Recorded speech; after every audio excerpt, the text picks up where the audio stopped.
Dear viewers, আজকের ক্লাসে আমরা 7টি বাক্য নিয়ে আলোচনা করব। বাক্যগুলিকে ইংরেজিতে কিভাবে বলতে হয় এবং বলার সময় স্পেশালি বলার সময় কোথায় ভুল হয় কিংবা কোথায় কনফিউশন তৈরি হয় বলার সময় সেটা নিয়ে আলোচনা করব। তাহলে প্রথম সেন্টেন্স কি? একদল ছাত্র খেলছিল পাস্ট কন্টিনিউয়াস টেন্স ওয়াজ বা ওয়্যার ব্যবহার হবে, সেটা নিয়ে কোনো সমস্যা নেই বা কনফিউশন তৈরি হবে না। যেখানে তৈরি হবে একদল ছাত্র, তার জন্য আমরা লিখব আ গ্রুপ অফ স্টুডেন্টস। যেহেতু এখানে স্টুডেন্টস প্লুরাল রয়েছে, আমরা জানি প্লুরাল থাকলে পরে হচ্ছে ওয়্যার ব্যবহার করি, বয়েজ ওয়্যার প্লেয়িং, এই জন্য group of students were playing বলবো, কিন্তু সেন্টেন্সটি ভুল কোথায় হয়েছে? যখন আ গ্রুপ অফ ব্যবহার করব, আ গ্রুপ অফ, তারপর হচ্ছে প্লুরাল নাউন থাকবে, কিন্তু যেহেতু এ গ্রুপ অফ সেই জন্য তার ভার্ব হবে সিঙ্গুলার অর্থাৎ ওয়াজ। তাহলে সঠিক সেন্টেন্স কি? A group of students was playing. A group of students was playing. এই ধরনের সেন্টেন্সগুলি বলার ক্ষেত্রে কনফিউশন তৈরি হবেই, সেই জন্য বিষয়গুলিকে একটু মনে রাখতে হবে। আমরা এই ধরনের সেন্টেন্সকে মনে রাখবো হচ্ছে এই দিয়ে, এই মানে হচ্ছে একটি সিঙ্গুলার, সেই জন্য ওয়াজ হবে। সে তারপর যতই প্লুরাল থাকুক না কেন, সেটার জন্য আমাদের কনফিউশন তৈরি না করে সেদিকে খেয়াল রাখতে হবে। আর টেন্স তো খুবই সোজা, পাস্ট কন্টিনিউয়াস টেন্স, সেই জন্য ওয়াজ প্লাস ভার্ব শেষে আইএনজি হয়েছে।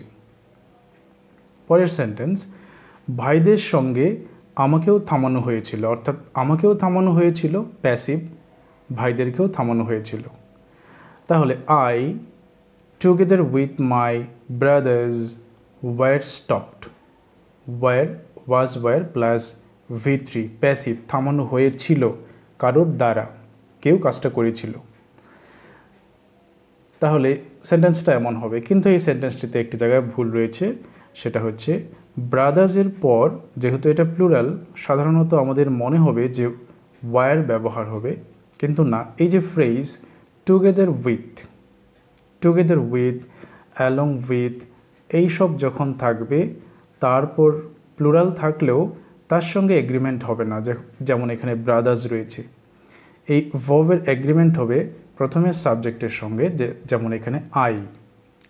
তাহলে আমরা যদি সেন্টেন্সটিকে এই অংশ বাদ দিয়ে লিখি, যেমন এই সম্পূর্ণ অংশ বাদ দিয়ে যদি লিখি, তাহলে কি লিখব? I was stopped. তাহলে সেই হিসাবে এই সেন্টেন্সটি ঠিক হবে I together with my brothers was stopped, অর্থাৎ মনে করব যে এই অংশ নেই। তাহলে টুগেদার উইথ, অ্যালং উইথ, এইসব ফ্রেজ দিয়ে যুক্ত থাকলে তারপরে যদি প্লুরাল থাকেও সেটাকে অ্যাভয়েড করে মূল যে সাবজেক্ট রয়েছে, যেমন এই সেন্টেন্সে আই, তার সঙ্গে ভার্ব এগ্রিমেন্ট হবে। টেন্সগুলি খুবই সোজা, টেন্সগুলি কঠিন নয়। 3 নম্বর সেন্টেন্স কি বলছে? আমি 17 বছর বয়সী একটি মেয়ের সঙ্গে দেখা করেছিলাম বা দেখা হয়েছিল। এই সেন্টেন্সের গঠন একটু ভালো করে বুঝতে হবে, আমরা প্রায়শই কনফিউজড হয়ে যাই বা ভুল করে ফেলি। দেখা করেছিলাম বা হয়েছিল পাস্ট টেন্স, তাহলে verb second form I met a 17 years old girl there. I met a 17 years old girl there. সেন্টেন্সটা দেখলে কি মনে হবে সঠিক, কিন্তু আসলে এটা ভুল কোথায়? I met a 17-year-old girl হবে, অর্থাৎ ইয়ার্স এটা হবে না, কি হবে? ইয়ার।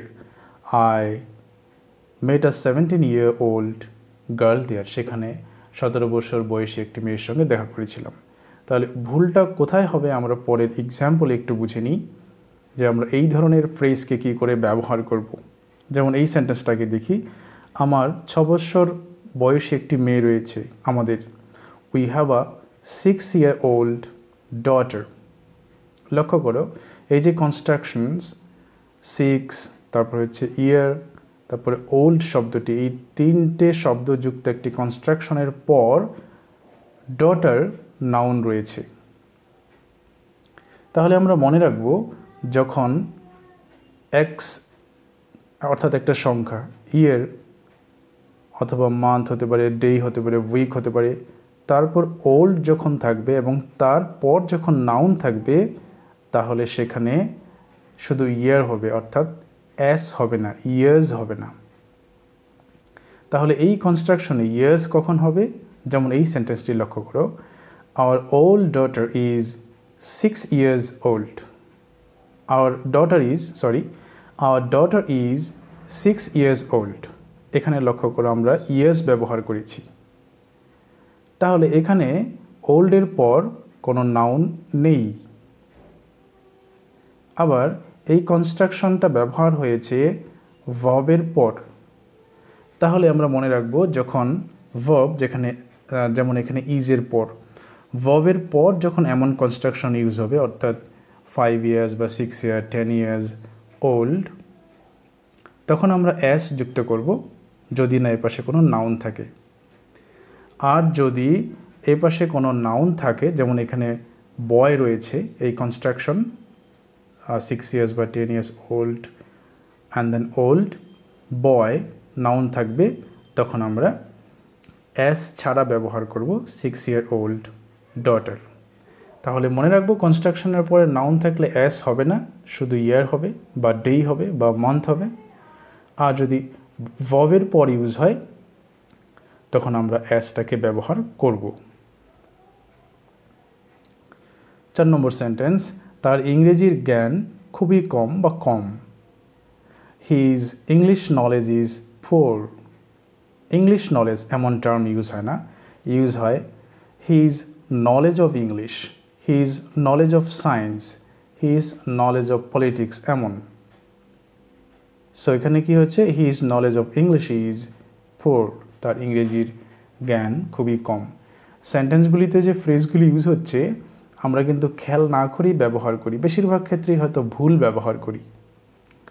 5 নম্বর সেন্টেন্স, ফুটবল দর্শকরা উচ্ছ্বসিত হয় যখন একটি গোল হয়।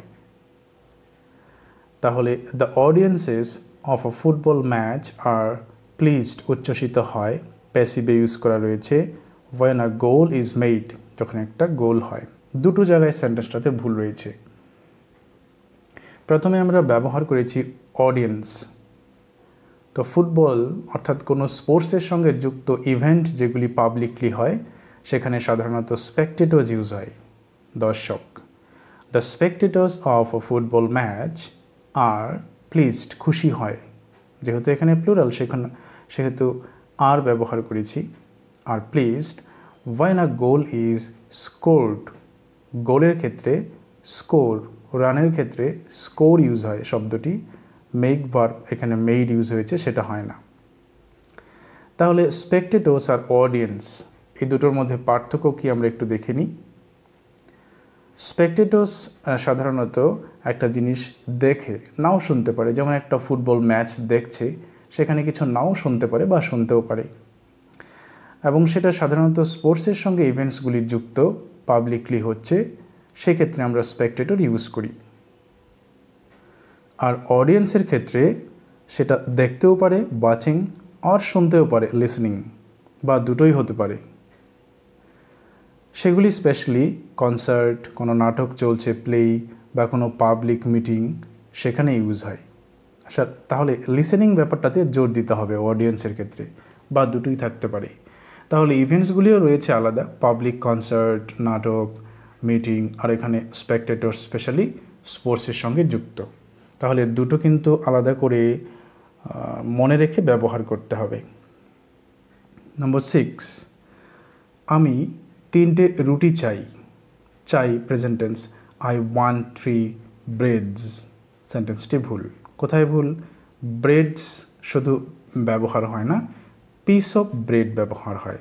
যদি সেটা প্লুরাল হয় তখন পিসেস, যেমন I want 3 pieces of bread, আমি 3টে রুটি চাই।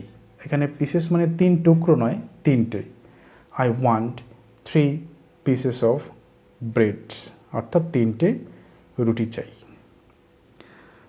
লাস্ট সেন্টেন্স, আমি তাকে অনেকবার দেখেছি আমরা প্রেজেন্ট পারফেক্ট টেন্স ইউজ করব haves plus verb third. I have seen haves plus V3। I have seen him lot of time। I have seen him lot of time। একটু জায়গায় সেন্টেন্সটা ভুল হয়েছে, সেটা হচ্ছে টাইমের জায়গায়। তাহলে আমরা কি বলবো? I have seen him lots of times। যখন আমরা lots of ইউজ করব তারপরে নাউন যেটা থাকবে সেটা plural, lots of times use হবে, সেক্ষেত্রে টাইম নয়। তাহলে ছোট ছোট বিষয় লক্ষ্য করবে, সেগুলি বলার সময় কিন্তু আমরা কনফিউজড হয়ে যাব জানা না থাকলে। তাহলে আজকের প্র্যাকটিস আমরা এই পর্যন্তই রাখছি। Keep watching and practising regularly.